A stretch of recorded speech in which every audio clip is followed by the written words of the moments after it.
there, and welcome back to another Moon Knight review. And today, we'll be talking about the latest episode to drop, The Tomb, which, in case you haven't guessed it based on the title, follows Layla and Steven as they make their way to Amit's tomb and are forced to contend with Harrow's army of cultists and a couple of creepy-ass mummies. And honestly, this episode had everything. Epic action, shocking twists, psychological horror, awkward kissing, a giant hippo goddess. What's not to love? It literally had something for everybody. But anyway, with all that being said, let's jump into the episode. So we start off the episode following the avatar of Osiris, as he puts Khonshu's statue in a little crevice in the wall. And as he leaves, the camera zooms out to show us a whole lot of different gods who seem to share in his fate. So immediately, it looks like the gods might not be quite as innocent as they appear to be. Hell, based on this, I'm thinking that some of them might even be in on whatever's going on. Or at least some of them are. Because it feels like this is a lot of gods sealed into stone. Probably for similar crimes, trying to interact with humans or help them somehow. We'll likely need to wait and see, but I'm quite certain that at least the majority of the Ennead are not nice. Hell, I wouldn't even be surprised that if for a surprise twist, they have Hathor and Hathor's avatar secretly be evil and have been setting up Mark and Khonshu all along. Something just doesn't feel right here.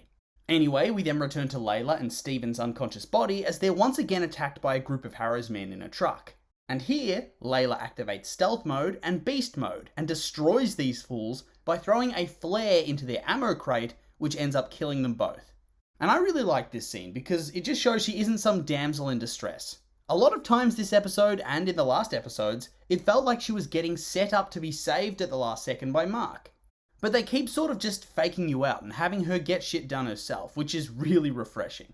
And then by far the best part of this whole sequence was as the dust settles, the camera just pans over to Steven, who looks borderline disappointed and freaked out that she just killed those dudes.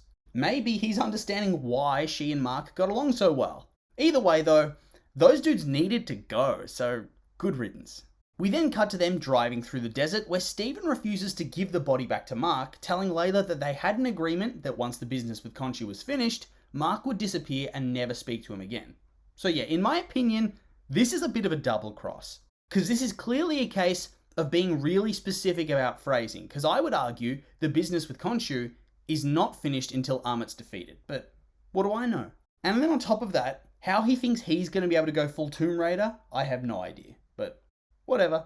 And after a very cinematic walking scene, the pair arrive at the dig site, which is conveniently completely empty of anybody. No guards at all. I guess everybody went into the tomb at the same time? That feels a little bit reckless, but okay. I mean, what if there was a cave in? Who would dig them out? Ugh, stupid villains.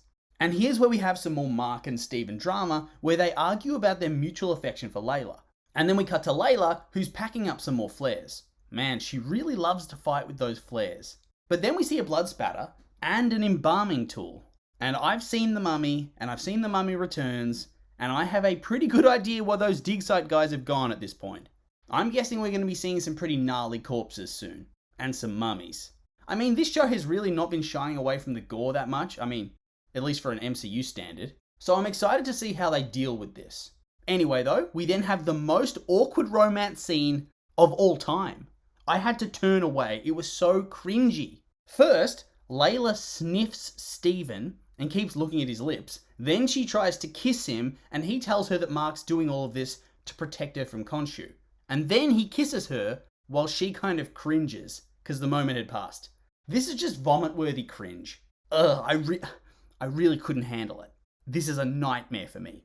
But then on the other side of the coin, it was also a really effective scene and great acting all around. I just hated it. And I think it was made all the better by Mark taking control to briefly punch Steven in the face. That gave me a good giggle. Inside the tomb, Layla rappels down like a pro, because I guess she is a pro at this, while Steven crash lands. And God, that would hurt. But luckily, this is TV, so he brushes it off and all is fine. And then there's a great moment where Layla thinks that Steven's beginning to flirt with her and gets all embarrassed and all, "Aw, shucks." And then it turns out he's talking to a statue about how gorgeous it is. Honestly, this whole scene with Steven just gushing about ancient Egypt and how awesome it is really is just so cute. And the whole dynamic him and Layla have with her constantly being on the back foot about how sweet and pure this guy is one part cute and one part funny. I just love it. Also, there's even more hints that Mark totally killed her father, as she and Steven had a long conversation about him and what he was like. We then move on to another room that has multiple different passageways, and some bullets. Yeah, we're getting some mummy shenanigans soon. But yeah, back to the passageways. Almost instantly, Stephen manages to figure out that the room is shaped like the Eye of Horus, and thus they have to follow the tongue as the avatar of Amit acts as her voice. And look, I get that these scenes need to be quick and snappy to maintain interest, but how the hell did he puzzle that out in 30 seconds? How did he figure out it was the Eye of Horus so quick? I mean, isn't he just an amateur Egyptologist? What the hell?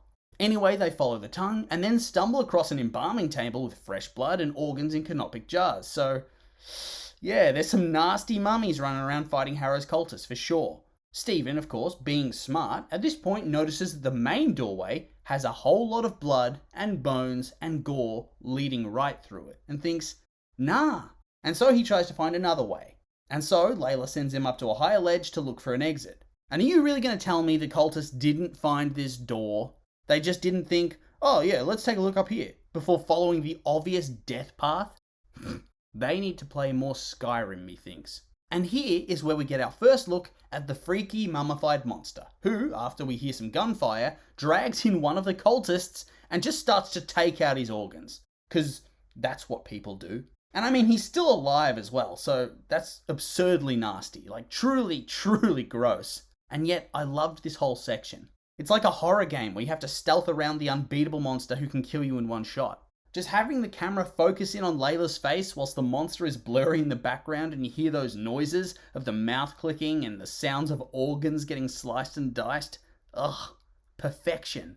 Anyway though, the thing then notices Stephen and it starts climbing on walls and the ceiling like a real freak before it drops down to chase Layla and Stephen manages to squish it with a table. A bit anticlimactic, but still it did the job I guess. But man, that thing was freaky. Hope there aren't more. But of course, there are more. And they reveal themselves as Layla has to make a palm-sweating climb across a dangerous ravine along a cliff face. Ugh, this whole scene made me feel ill. This is my worst nightmare, this whole tomb sequence. Bloodthirsty monsters, an unstable cliff, handholds that monsters reach out and grab you from. No thanks. But as she gets to the other side, the thing grabs her and pulls her into a dark cave. And just for a moment, just for a brief second, I thought, oh shit, they just killed her off. Before she escapes, hits him in the face with a flare, and rolls off the cliff with him. Nice. Although I do call bullshit that she grabbed the cliff as she fell. I swear you see her in one shot, full on just falling, free falling. And in the next shot, her hands are on the ledge. Nah, that ain't what happened. Oh well though, it's just a minor gripe, but it is annoying. And then Harrow appears, and we cut back to Stephen, who after a tense exchange with Mark, discovers that Amit's final avatar was apparently Alexander the Great, because sure, why not, may as well. I had no idea that he was apparently buried in Egypt, and so if nothing else, this show has helped me brush up on my history trivia. Anyway, Stephen, with Mark's enthusiastic encouragement, opens up the sarcophagus and shoves his hand down Alexander's throat to get Amit's little token statue thing. And first off, ugh, gross. Wonder how that smells. Although I did love Stephen calling him Mr. the Great over and over and apologising to him. Anyway though, this is intercut with Harrow revealing to Layla that Mark was one of the mercenaries responsible for her father's death. Oof. Yeah, how the hell do you come back from this sort of thing? How do you reconcile this? I really don't know. It feels like a bit of an unforgivable betrayal. And so this leads into the confrontation between Layla and Stephen, who morphs into Mark and reveals that he didn't kill her father personally, but that he was there and that it was his partner who killed everybody and even attempted to kill him. So it's not as bad as it could have been, but it's still pretty bad. And it still feels a bit unforgivable that he married her knowing all of this and didn't tell her, and then on top of that, he ghosted her. Meaning if Stephen never found the phone, she would never ever have gotten closure on this. Ever. Yeah, so it's hard to see how they sort that out.